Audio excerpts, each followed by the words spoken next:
All right, UFC Fight Night Perth, Della Maddalena versus Prates, full card predictions. I'm also going to do some fights from the boxing this weekend afterwards. So let's get right into it. By the way, the good fights have started officially as of probably like 12 hours from now when Nakatani versus Inoue takes place. So we got like good fights for like 2 weeks. We got 2 good weekends. So that's good. But there is a problem. My mental health is definitely on the line. If JDM gets knocked out, if Junto Nakatani gets knocked out, if a couple other fighters get knocked out, it might be wraps for yours truly. But we'll see. Let's start with the early prelim opener. We've got Cody Steele versus Dom Marfan. I'm going Dom Marfan. Yeah, I just don't think Cody Steele's that good. A lot of the guys he fought in the regional scene were decent, and he had good performances against them. But I think he has a style where he's going to really beat up on people that he has an advantage against, especially considering like he's got his background grappling. If the opponent thinks that he's going to easily take them down and submit him, he's going to have a much easier job on the feet, which is why I think you see he only has 1 submission in his career and a lot of knockouts. Almost half, or I think more than half of his wins are by knockout. That being said, as soon as he fought someone who wasn't scared of getting taken down and submitted right away, and someone who wasn't afraid to exchange on the feet, he had no success. I mean, he had a little bit of success in round 1 against Rongju, but rounds 2 and 3 were pretty open and shut, clear rounds for Rongju. Dom Marfan's not as clean and technical as Rongju, which I think could be an important factor. That's probably why Rongju easily won, is because he knew he's the more technical guy. He was able to get in a scrap on the feet and keep it clean and not get hit while he's hitting him, which I don't necessarily know that Dom Marfan is fully capable of. But I do think Dom Marfan is a very good grappler. He's only got 2 losses, both of them coming to Quill and Salkild, who's featured later on the card. Very good fighter. So I don't mind either of his losses, and I think he's looked really good against some pretty solid competition on this year's season, or I guess last year's season of Road UFC. I thought he was in probably the hardest bracket, especially considering he had to fight Yuji Yannick Epefega in round 1. Epefega, not as good as we thought he might be. I thought he was going to be very good coming into the season. I thought he was like the clear favorite to win the 155 side of the bracket, but he didn't look very good against Dom Marfan. But Dom Marfan dominated him. He smudged him in the grappling, made it very easy. Clear 30-27. He did the same thing to his next opponent in Jae-Hyun Park. And I think these guys are pretty good. Epefega, very dangerous on the feet, very long, very rangy. And Dom Marfan made easy work of him. Then Epefega did go on to lose his next fight after Road UFC against some guy at Shuto, Japan. So he might not be as good as we thought he was, like I said. But I still think that win shows that Dom Marfan has the confidence that Rongju had, probably.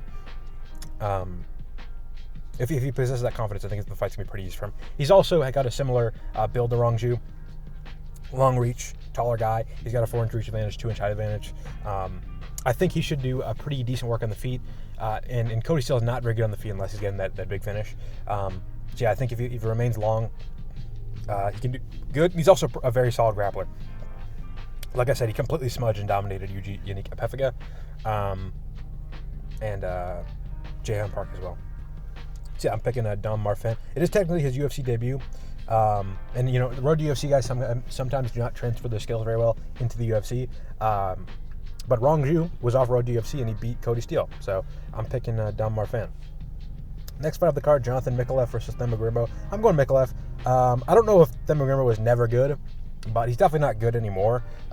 Really bad performance against Jeremiah Wells. He got dropped and submitted right away by a pretty washed Vicente Luque. A lot of people were completely, like, personally, Luque was in a stage of his career before that fight where it's like, he needs to win one before I'm ever going to pick him again, even if he fought fucking Nico Price. And Themba Gorimbo was the guy he got the win against. He's still doing the damn thing. He just submitted Kelvin Gastelum. So I don't think he's completely washed, but he was at a very bad point in his career, and he pretty easily handled Themba Gorimbo. And then Gorimbo's only wins in that win streak were Ramiz Brahimaj, who's pretty good. That's a well-aged win. But Brahimaj was pretty bad when he first started in the UFC. He had that fight with, was it Jeremiah Wells, where his ear got ripped off? I don't know. He wasn't a very good fighter when he first joined the UFC. He's definitely improved a lot with his grappling and his power for sure. But yeah, if you look at Themba Gorimbo's wins in that streak, it's Ramiz Brahimaj, Pete Rodriguez, and Nico Price, who are all pretty bad. I don't think Pete Rodriguez or Nico Price are in the UFC anymore. I guess Nico Price retired. But he's been pretty shit for probably about 5 years. And what's his name? Rodriguez was never that good. So I'm going to go with Micaleff. I've been pretty impressed by him in the UFC. he didn't look great against Elliott on the feet, but I think Elliott's pretty solid, especially when it comes to that early rounds, like volume striking. So I don't mind him being behind there, especially when he comes back and gets the submission later in the fight. He also fought Kevin Gisset, who was a city kickboxing guy who was pretty highly touted. He came in, I don't know if it was short notice, but he was definitely a big underdog in that fight. And he went out there and he fought a blinder. Looked pretty good on the feet, didn't really get behind at any point, and just won pretty easily by being the better fighter on the feet, which is especially impressive because Kevin Gisset, outer city kickboxing, that's their whole thing, is like the distance kickboxing tit for tat shit. We'll definitely see a lot of that in this card because there's quite a bit of representation from that gym. But yeah, Micaleff made easy work at Kevin Gisset. He's looked pretty good on the regional scenes. Who did he lose to? I'm trying to remember. Alden Bates, that's right. That's not a very good guy. I don't know. I think he's proven that he's better than that loss. So I'm going to pick him to beat Gorimbo. Next fight of the card, Wes Schultz versus Ben Johnston. I'm going to Wes Schultz only because Ben Johnston, I just don't think he's very good. This gives me very similar vibes to that fight from the Canada card a few weeks ago where Robert Valentin fought, I think his name was Ryan Leclerc, something like that. Could be wrong, but it was some Canadian guy who had he was like 14-3, and he was like 36. And he was just reminding me a lot of Ben Johnston. Like he against these regional cans, his grappling, his striking looks decent. But if you really just ignore his opponent and look at what he's doing technically and tactically, they look like shit. He looks old. He looks sloppy. He looks easy to take down. He does look easy to hit on the feet. He might have decent submissions or whatever. But being 5-1, not a very good look, especially when his first loss was in his, what would that be, his second fight ever? Yeah. His first loss was in his second fight ever. It was 4 years ago, which doesn't seem like that recent, but he's 35. So he was like 31. He was probably closer to his athletic prime when he lost, and it was to a not very good fighter. He's not a CKB guy, doesn't fight a very good gym. I haven't been impressed by anything he's done in Eternal, and we have seen that some of these Eternal MMA prospects just aren't fighting very good competition in the promotion. Like his second most recent opponent was 0-2, So I'm going to go with Wes Schultz. I don't know if he's that good, but he seems like he's a little bit better to me at beating up on these cans. The guy he fought on the Contender Series, it was something Minjaj, Mario Minjaj. He was an Italian guy. He was kind of similar. He's just like a good, better than average regional fighter who fought a lot of average regional fighters and got a good record. Got to the Contender Series. Wes Schultz fought him and he submitted him with the Sulev stretch from the back right away. So I think Ben Johnston's not going to be a much different story. I just don't think he's very good. He's above average. He's able to beat these shitty regional guys. But so is Mario Minjaj. So, and I guess probably so is Damian Pinas. But Damian Pinas at least has like the physical attributes. And he looks pretty clean. Like Pinas trains with Pederneiras, which was Aldo's coach. Everyone who trains with Pederneiras has got a good jab. They know how to check low kicks. They can throw a hard outside low kick. They got good combinations. So yeah, I don't hate a loss to Pinas. I think he could be something really special if he continues to improve and remain as technical as he's been, and he keeps that power up. And assuming his chin's not really bad, he can be a very big problem at middleweight, and that's definitely not the case with Ben Johnston. So I'm going to go with Wes Schultz. Next fight of the card: Colby Thicknesse versus Vince Morales. This one's hard to pick because I don't think Vince Morales is that bad. I actually think he's pretty solid. It's just like he hasn't been able to win in the UFC recently, Even in his first run in the UFC, that was just kind of a problem. Like, he just couldn't find wins. He'd fight a lot of people he'd probably be not better than. I mean, he hasn't really had, like, the easiest competition in the UFC. But outside of the UFC, he looks fucking unstoppable. He's hitting Peruvian neckties. He's, looking good at rising against, like, solid fighters. And then he comes to the UFC, and, Taylor Lapidus easily beats him. Elijah Smith beats him. And, Raul Rosas, and he gives all of them tough fights. Like Raul Rosas Jr., that was probably, other than the Christian Rodriguez, the toughest fight of Raul's career. Maybe other than the Chinese guy gave him. Was it Sumo Darji? I don't know. But yeah, that was one of the tougher fights that was Aori Chilang. One of the tougher fights of Raul Rosas Jr.'s career. I think Raul Rosas would easily submit Colby Thicknesse at this point. Elijah Smith, again, like that's one of the harder fights of his career. He's not very proven, but he's a solid prospect. So I don't know. It's hard to say. I'm going to pick Thicknesse just because I think he's a little bit more proven, especially with that ability to win, which is what it comes down to. It's who's going to win the fight. I thought he looked good on I think it was short notice against Alexandre Taboria. And I think Taboria can be something special. He beat that Kazakhstani guy who was pretty solid, pretty clearly, which I like. Thicknesse looked better than the Kazakhstani guy. Thicknesse did beat Josias Musasa, and I think Musasa's not bad. I think that's actually a pretty good win. Or not a good win, but a pretty solid win, at least. The only problem is he kind of just exposed that Musasa has no grappling, which I guess you could have guessed. Musasa fought Carlos Vera in his debut, and Carlos Vera's very bad. Carlos Vera, like, out of nowhere, head kicked him, dropped him, and then jumped on his back and submitted him. So, you could have had an inkling of thought, like, maybe Musasa's grappling's not the worst, or not the best. But that was right after getting, almost knocked out by a head kick, so that was a little more explainable. But Thicknesse was able to take him down, I think, with 100% accuracy, and Musasa couldn't get up. The only time he can get up is using, like, really strength-based get-ups, and that just sapped his cardio like crazy. It made him look worse as the fight went on. So I'm not the most impressed by that win, but I think Musasa's a good fighter, so I don't hate it. I think he's been cut, so he was 0-2 in the UFC. Maybe that win won't age super well, but I don't know. I'll pick Thicknesse. Morales just doesn't really seem like he has the ability to win. Like, he has good things. Like, you see him from the front headlock. He attacks the Peruvian necktie. He attacks the front chokes. He looks really good there. Off his back, he's got decent submissions. He doesn't look bad in the striking. He doesn't look, bad anywhere in the grappling.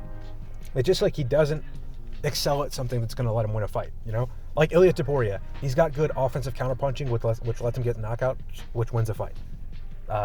Islam Makhachev, he's got very good top control. He's got very good weapons off of the top, which helps him take people down, hold people down, and submit them and win fights. Francis Ngannou's got the most power in the world. He's knocking people out. That helps him win fights. What does Vince Morales have? That's what letting him win fights, He's got good submissions, but like things like Peruvian neckties, they're going to work outside the UFC when you're fighting guys who are willing to tap and lose. But when you're fighting a guy like Colby Thicknesse who can't lose, like losing is not an option for him, he can't choose to lose, he's not going to tap to a low percentage submission like a Peruvian necktie, even though it's like my favorite submission. So I'm going to go with Thicknesse. It's probably going to be a pretty gritty back and forth fight. It might not be the most entertaining, but I think it's going to be very competitive. And I think Thicknesse will win it by just having better moments on the feet. Maybe landing a couple hard body kicks, a couple low kicks. Maybe he'll drop Morales with a low kick or something. Yeah, I think it's going to be the big moments is where Thicknesse is going to win, because Morales just doesn't have them outside of submission attempts. And submission attempts, usually when it's Morales, you come away thinking, oh, wow, he got out of it. Oh, he's on top. Oh, there we go. It's not like Charles Oliveira, where off his back he'll throw up an arm bar and it'll almost break the guy's arm and then reverse him and end up on top and land big ground and pound. It's like he'll pull a guillotine, the guillotine will almost be in, it's like I'll be ready to tap, and then he'll slip his head out and Morales is on bottom for the rest of the round. So I'm going to go with Thicknesse. I spent like 8 minutes on that fight. Let's move on. Malkoun versus Meerschaert. I'm going Malkoun. He's a big favorite. Shouldn't be a giant favorite. I really don't think Malkoun is an exceptional fighter. I want to say his only losses are to Cody Brundage by DQ and Brendan Allen, which isn't a bad loss, but he hasn't beaten anyone that good. The Andre Petrosky fight was weird. Like, Petrosky won the first round. I'm just salty because I picked Petrosky, but Petrosky won the first round of that fight, and then he shot a takedown and knocked himself out on the hips of Jacob Malkoun. So it's like, I don't really think anyone who's losing round one to Andre Petrosky should exactly be a minus 1,200 favorite against Gerald Meerschaert.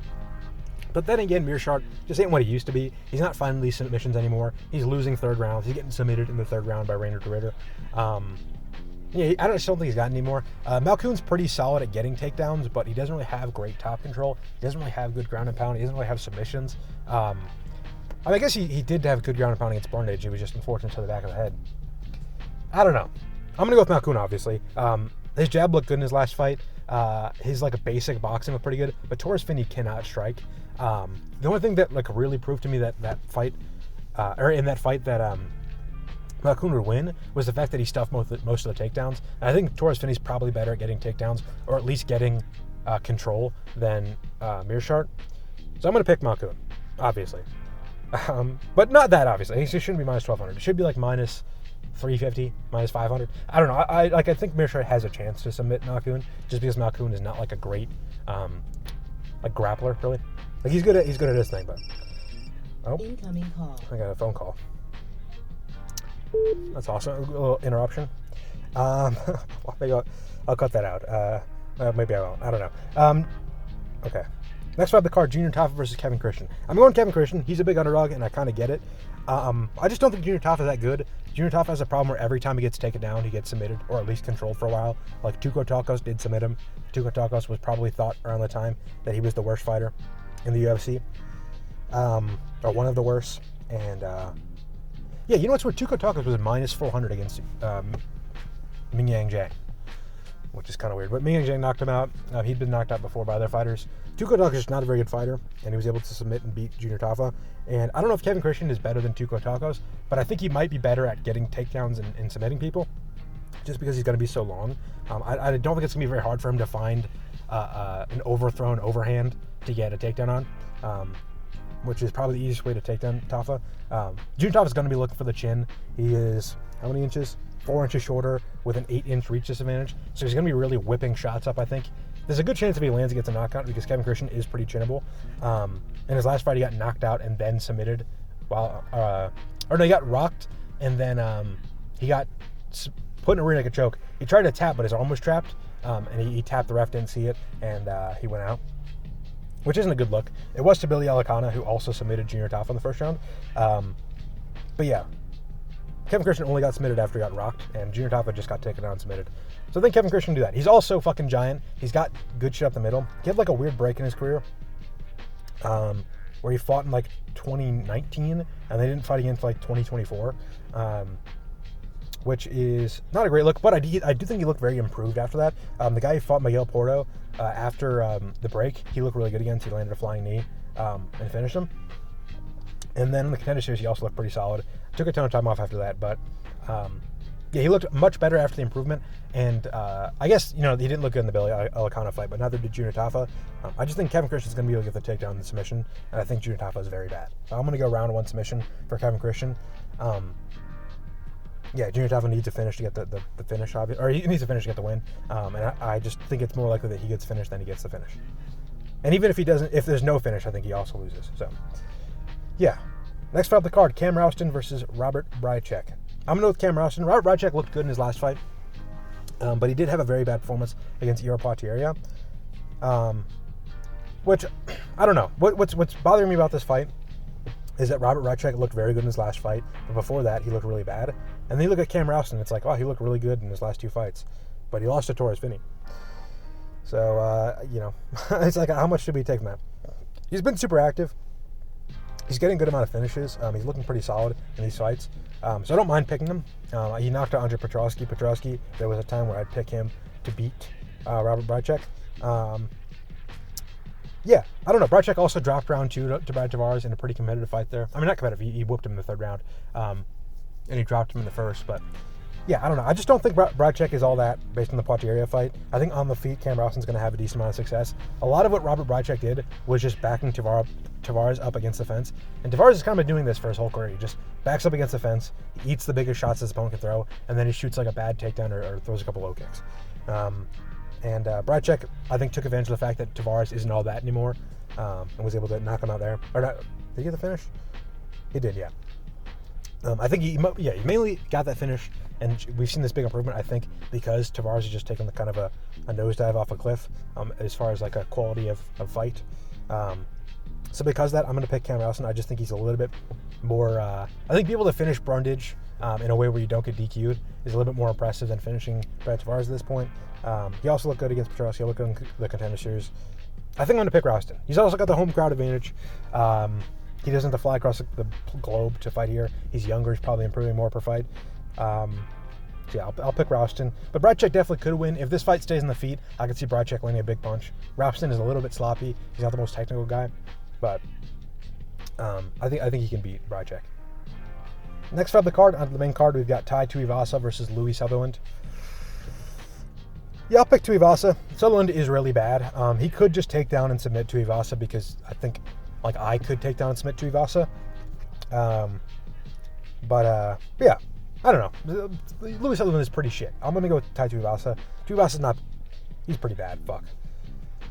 I don't know. What worries me is the Marcin Tybura fight. It's like Tybure's probably better than Louie Sutherland, but what did Tybura do that Louie Sutherland couldn't do? Maybe... Actually, you know what? Probably put hooks in on the back. I don't know if Louie Sutherland is physically capable of putting hooks in on the back based on his build. So because of that, I think he'll get a takedown. He'll try to jump in the back. He'll fall off the top and then KO himself. Get finished by ground and pound or something. So yeah, I'll pick Tuivasa. Another blob fest. We've got Shamil Gaziev versus Brando Pericic. I'm going Pericic. He fights at a city kickboxing. He does the non-heavyweight things. You see a lot of these heavyweights, even the better ones, towards the top of the rankings, Josh Hokett and Waldo Cortez Acosta. they're basically just heavyweights with fast hands. Like when you see a light heavyweight like Magomed Ankalaev or Alexander Rakic or the guys at the top of that division, even like Paulo Costa now, they fight like an actual fighter. Like they can kick off both legs, they can punch and throw combinations out of both stances, they can check kicks, they can stuff takedowns, they can do all that. And just heavyweights can't. Like there's very few heavyweights who can just do everything that a martial artist should be able to do. And you see a couple of these guys like Gaziev and Walter Cortez Acosta and Josh Hokett have, they don't really throw kicks off the lead leg. They don't really throw hard outside low kicks. They don't really stuff takedowns super well. But they do got quick hands. They got some power, and they got like enough head movement to like make them knock out most of their opponents. Which is kind of where Gaziev is. But Brando Pericic does have like those non-heavyweight things. Like he does throw hard outside low kicks. He does check kicks. He does stuff takedowns. He does throw off of the break of a clinch, which a lot of heavyweights just don't have that IQ, that tacticality, the tacticalness. I don't know. But yeah, I think Brando Pericic, because of that, he could take advantage of Gaziev's obvious weakness of sticking his leg out and not checking any kicks. And I think that's enough to win. Like Gaziev is pretty uncoordinated. He is pretty top heavy. If you get him with a couple hard low kicks, he's going to start falling over. He's going to start tripping over his own legs. And you're probably going to sap a lot of that power out of his straight right, which is basically the only tool he has against people who can wrestle. He's also got very bad cardio. It's not a 5-round fight, so he probably won't gas out so hard that he collapses from exhaustion or anything. But he does slow down a ton, even in fights that are pretty low paced. If you look at his fight against what was after the Rosenstruck fight? Was it Dontel Mays? Yes, Dontel Mays. He had top control in half guard for probably like 10 minutes of that fight, and he was still like huffing and puffing the entire third round. So I'm going to pick Brando Pericic. If Gaziev can't finish him early on, I really don't see how Pericic can't, unless Pericic is really hurt or really gassed. I think he's better than that. So I'm going to pick Pericic. Next fight of the card, Marwan Rahiki versus Ollie Schmid. I'm going Rahiki. I don't think Ollie Schmid is that good. He got finished by Dimp Gillies or Dimps Gillies. Dimps Gillies isn't terrible. He fought Sebastian Chalet, who I'm pretty sure he either won the Road UFC season or he lost in the last round. I don't remember. I think he fought Keiichiro Nakamura and got knocked out in the third round after almost winning the Road UFC. And he beat Dimps Gillies, who beat Ollie Schmid. So I guess it's not a terrible loss. I just don't think Dimps Gillies is that good. He fought someone else that I think is in the UFC. But a lot of the guys that Ollie Schmid are beating are regional guys. And I think he's only getting this fight in like not being a huge... he's plus 520. I honestly think he should be like plus 1,000. Maybe not. I don't know. I just don't think Ollie Schmid's that good. And I think the reason why the odds are kind of close and he's even in this fight in the first place is because he's in City Kickboxing, and that gym kind of has a reputation of having decent fighters, kind of up and down every weight class, which I think used to be true, but I don't really know how true that is anymore. I guess they just had Carlos Ulberg win the belt, but we've seen guys like Blood Diamond, with the same treatment, where the guy takes a fight, no one's really heard of him, he's only got a couple fights, he's got a kind of an ugly record, but we hear Adesanya talk about, this guy strikes like no one else, and then he comes out and he's fucking horrible. So I don't know. I don't really trust the CKB propaganda anymore. I know Marwan Rahiki is good. I think the reason why the odds are kind of close is because Rahiki always gets in a scrap, and maybe he gets caught. But until the Malumba fight, which is his second most recent fight, he had never been knocked down. In that fight, he did get dropped twice, and he came back and found the finish in the second round.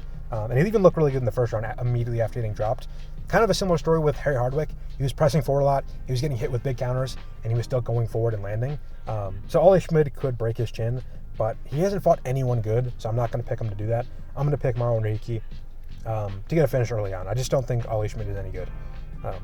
Yeah. Next fight of the card, Tim Elliott versus Steve Erceg. This is the featured fight. I'm going to go with Steve Erceg. I'm actually tempted to pick Tim Elliott because Steve Erceg showed against Ode Osborne that he really doesn't know how to deal with counters from a southpaw. Anytime he came in, no matter what he threw, Ode Osborne threw that right-hand lead hook, and it was landing constantly. It even dropped Erceg at one point, and Erceg looked like he was fucking close. Looked like he'd never even sparred against a southpaw before, which is concerning because Tim Elliott is a southpaw, and he doesn't do a lot of like crafty shit that Erceg... assuming it's the same Erceg that came out against Ode Osborne, probably hasn't seen a ton of. However, Tim Elliott is not nearly as dangerous on the counter as a guy like Ode Osborne. Ode Osborne's not very good, but he is pretty slick. He does hit hard. He's got power. He's got good finishing ability, and Erceg was able to survive against him even after getting hurt. So I don't hate that. Tim Elliott's not countering super big off the cage. A lot of Tim Elliott's best moments come out of things like the clinch, things like having really good scrambles. And I think that, sue me if I'm wrong, but I think Alexandre Pantoja is a little bit better in the grappling and in the clinch and in the scrambles than Tim Elliott. And Steve Erceg did arguably out-scramble and out-clinch work Pantoja. He landed a lot of really good elbows. He landed a lot of good reversals against Pantoja in those moments. And I just don't think Tim Elliott is nearly as good as Pantoja. And in all the other places where Tim Elliott fights, has success or has no success, Steve Erceg's got to be better. Like, Tim Elliott doesn't have very good footwork. He's not a very good game planner. I mean, maybe he is. He says that he has no idea what he's doing when he goes into fights, but he ends up working out pretty often for him. But yeah, a lot of, when I think of Tim Elliott's biggest moments, it's when he's hitting Tagir Ulanbekov in the clinch while holding his glove. When he's, he gets in a scramble with Kai Esker and he pulls a guillotine and he lands it. So, I don't think he's doing that against Erceg. I think Erceg's a little bit better than that, especially in those specific areas. I think Erceg is very well-rounded when it comes to just the basic wrestling, the basic grappling, the basic kicking, the basic boxing. So yeah, I'm going to pick Steve Erceg. I swear he opened as a minus 400 favorite, and now he's minus 180. Maybe I'm wrong. Maybe I was wrong about those odds. But yeah, I'm going to pick Erceg. I just think he's the better fighter, and where Tim Elliott's strong, he's better. Or he's at least very good. So I'm going to pick Erceg. Next fight of the card, co-main event, we've got Beneil Dariush versus Quillan Salkeld. I'm going Quillan Salkeld. Dariush's chin is not very much there anymore. He definitely could win. We saw him have a pretty crafty performance against Renato Moicano, just kind of plodding forward. But Moicano is kind of susceptible to that. We've seen other fighters do that to Moicano before. But yeah, anytime Beneil Dariush fights anyone who's super explosive in the first round, he's been getting finished. Benoit Saint-Denis finished him right away after getting dropped with a low kick in the first 10 seconds. He just lands a big overhand right and knocks Beneil Dariush out cold. Against Arman Sarukian comes in, throws a rear knee, and then switches through and throws a big right hand, knocks out Beneil Dariush. Who else did he lose to? Charles Oliveira, same thing, landed a big head kick in the first round, ground and pound finished him. I don't think Dariush is that bad. I don't think he's that washed, and I also don't think Salkeld is that exceptional of a first round finisher.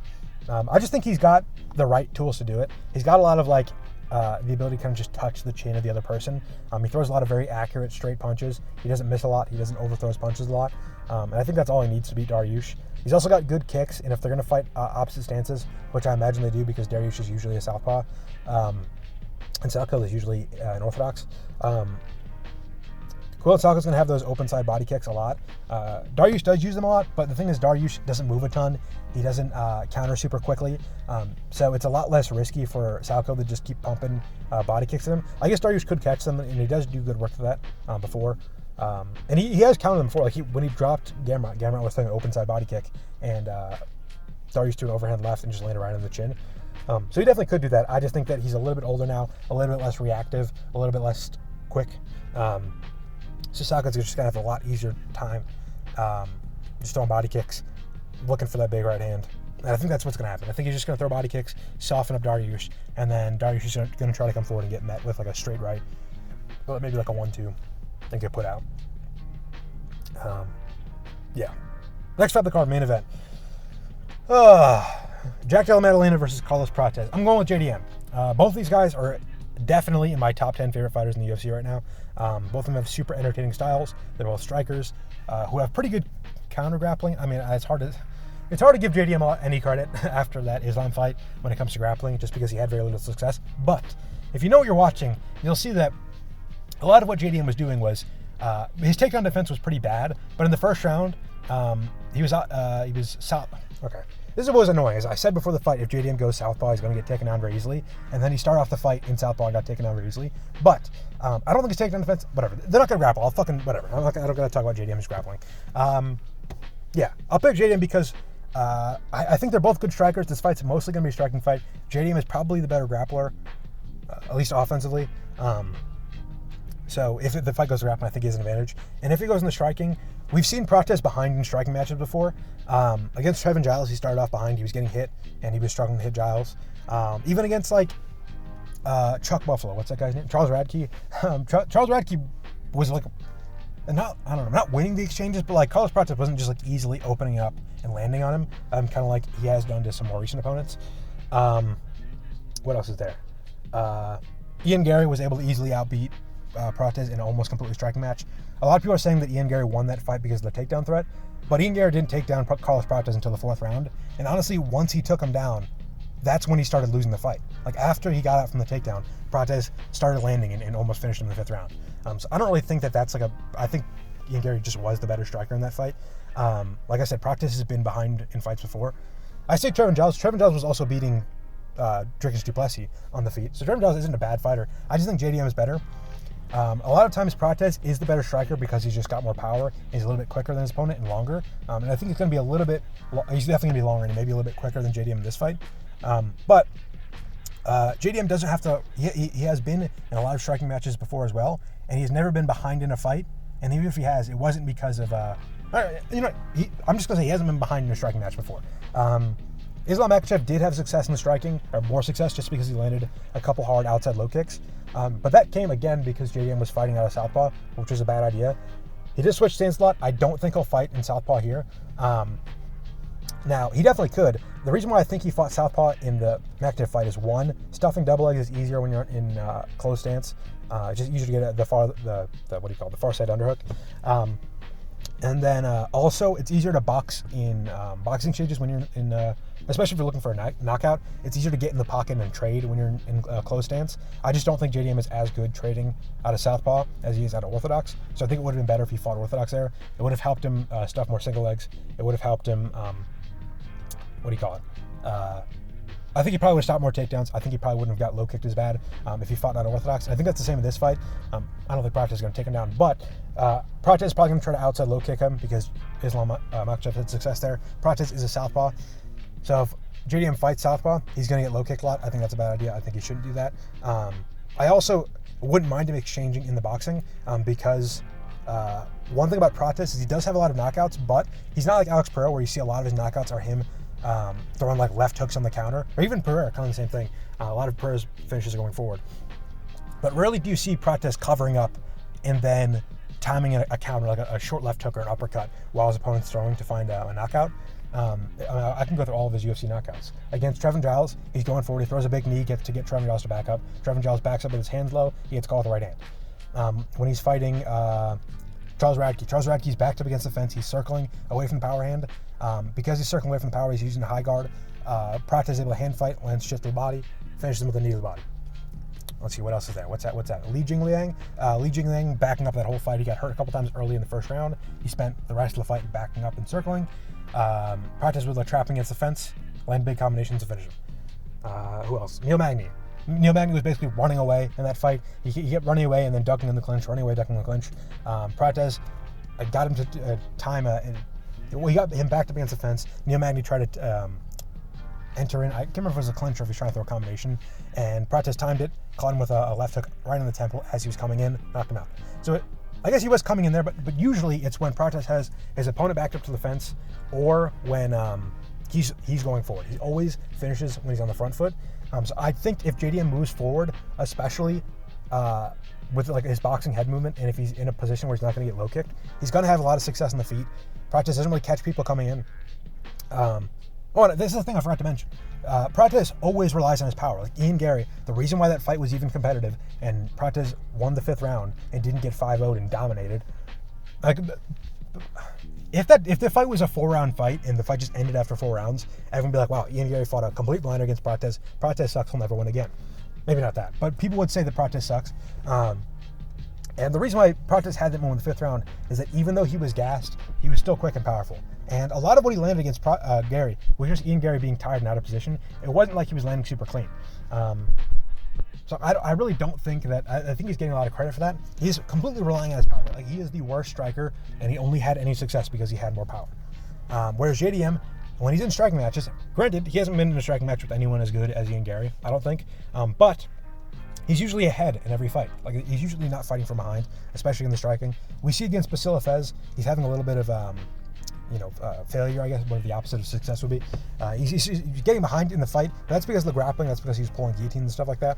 That wasn't because of the striking. Kevin Holland fight, kind of the same thing. Kevin Holland has a very good chin. He spent the whole time backing up and circling. He's very long and rangy, which I guess Prates is too, but I don't think Prates has a crazy chin. I also don't think Prates is very good off the back foot, like I said.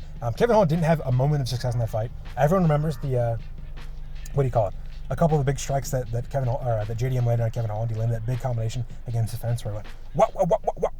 He made like a noise like that as he did the punches. He also had a big moment where he got wrist control and landed a couple of big punches. Name a strike that Kevin Holland landed in that fight. Exactly.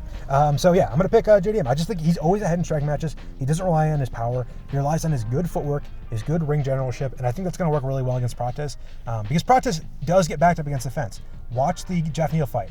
I guess Jeff Neal, you watch that fight, you'll see Jeff Neal get knocked out again as Prates going forward. But Jeff Neal was backing up Prates against the fence regularly. And Jeff Neal is bad. He's really bad at backing people up against the fence. His footwork is horrible. Watch him against Ian Gary. Jeff Neal will back him up on a straight line to the fence, and Ian Gary will literally just turn his hips and walk away. He'll just walk along the perimeter of the fence, and Jeff Neal will just give him the rest of the cage. His footwork, his ring craft is very bad. And I think JDM's is very good. So I think JDM is going to be able to pretty easily and quickly back up Prates to the fence. I think Prates is not going to be able to get off. I don't think JDM is going to be super explosive for land. I don't think he's going to go for a finish right away, especially when he backs him up early. Because Prates is going to be dangerous early on, regardless of how unable he is to get finishes when he's backed up. Yeah, he also doesn't cover up against combinations very well. You watch his fight against Ian Gary. When Ian Gary landed that big combination, what he did was he threw a 1-2, and then he threw a shift, and then he threw a hook, and then he threw an uppercut.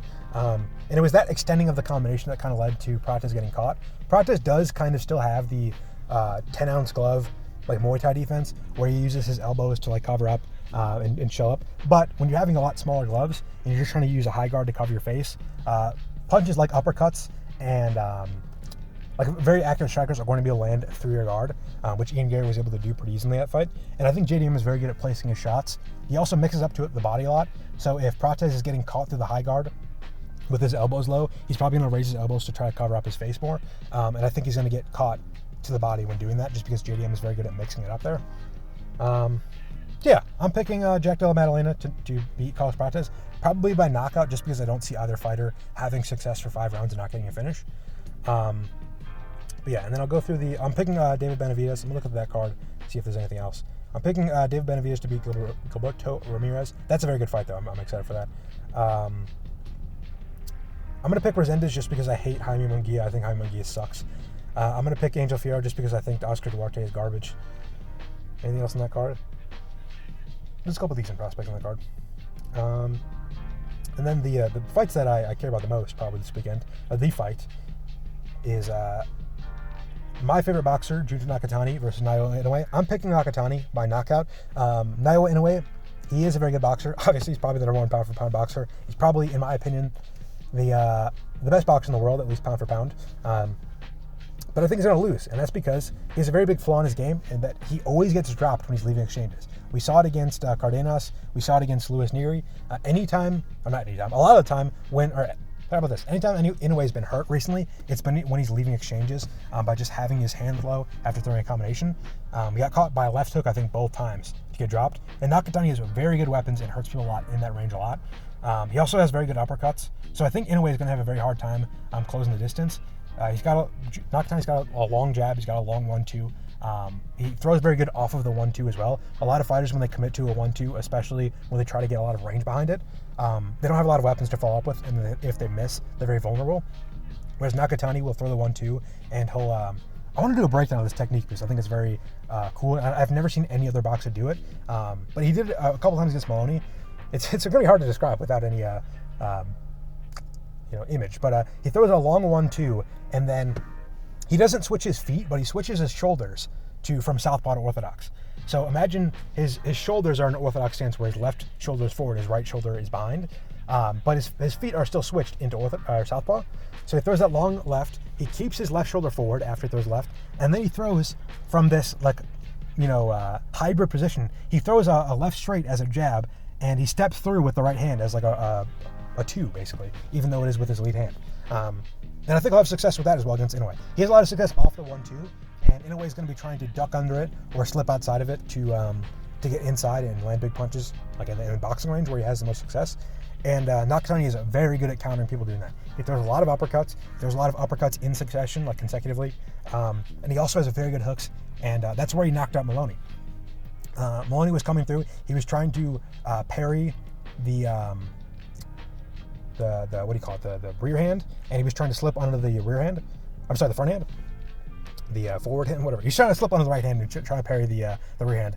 But as he did that, he stepped on Nakatani's shoe and he slipped and he got caught with a big punch. But yeah, Nakatani was having a lot of success in that range, and I think he can do that to Inoue, even though Inoue is very good, because that is Inoue's like key flaw. I'm gonna pick Takuma Inoue versus Kazuta Ioka. I think Inoue is very good. He looked very good against Tenshin, and then Tenshin put on a blinder against Juan Francisco Estrada. Maybe Estrada's washed, or maybe Inoue is very good. He did lose twice to what's his name? Or no, he lost. What did he beat Fernando Martinez? Did he not fight Fernando Martinez? Who am I thinking of? Was that Ioka? Am I stupid? That was Ioka. Yeah, Ioka lost to Fernando Martinez. I don't think Fernando Martinez is like that exceptional. Actually, didn't Ioka win arguably win the first fight? Maybe I'm tripping. No, Inoue lost to Tsutsumi, who I think is very good, and Ubali, who I don't think is that exceptional. But yeah, I think Inoue is very good. I think he's looked better. And he looked better in his last fight than I'd ever seen him. So I'm going to pick Takuma Inoue. I'm going to pick Yoshiki Takei, even though he looked very bad in his last fight and very hurtable. And then I want to pick Jin Sasaki. You know, fuck it, I'm going to do it. I'm going to pick Jin Sasaki by knockout. Tanaka is not proven enough. I guess Sasaki I'm worried about, dude. I woke up at fucking like 2 in the morning to watch him fight Brian Norman Jr., who's another one of my favorite boxers. And I just saw Sasaki like literally get his life removed from his body, which was hurtful. But I'll pick Sasaki. I think he's good enough. I think he can do it. I think his chin's improved too. Like he took some pretty good punches in his last fight. So yeah, I'll pick Jin Sasaki. Man, these fights start at 3 in the morning. My day is looking long. I'm going to upload this. I'm not going to bed till noon tomorrow, which is a little annoying. But I guess that's how probably Japanese fighters or fans feel about the UFCs. Maybe I get it. But then anyway, they can fucking watch Rowston at their normal time. So maybe not. I think that's all the fights for this weekend. There's PFL as well. Is there any good fights in that? No, there's not. All right. Yeah, those are my predictions. Let me know if... Oh, I'm going to pick Magomedov versus Leandro Higo. How about that? Yeah, those are my predictions. Let me know if you agree or disagree. By the way, I'll probably put up a recap video of this before I go to bed. So expect to see that at about noon on Saturday or tomorrow. But I will say, if Nakatani gets knocked out, if JDM gets knocked out, if Jin Sasaki gets knocked out, I will probably be hanging from the rafters. I probably will not be making a recap. For my UFC 327 predictions, I said that we have a couple good weeks of fights coming out, but there's definitely like a suicide parlay building up. And the first leg of that parlay was Yuri Prohaska getting knocked out. The second leg was Jin Sasaki getting knocked out. The third leg was Junto Nakatani getting knocked out. And the fourth leg is JDM getting knocked out. So if that parlay hits, I will be hanging from the rafters. So you will not see a recap video.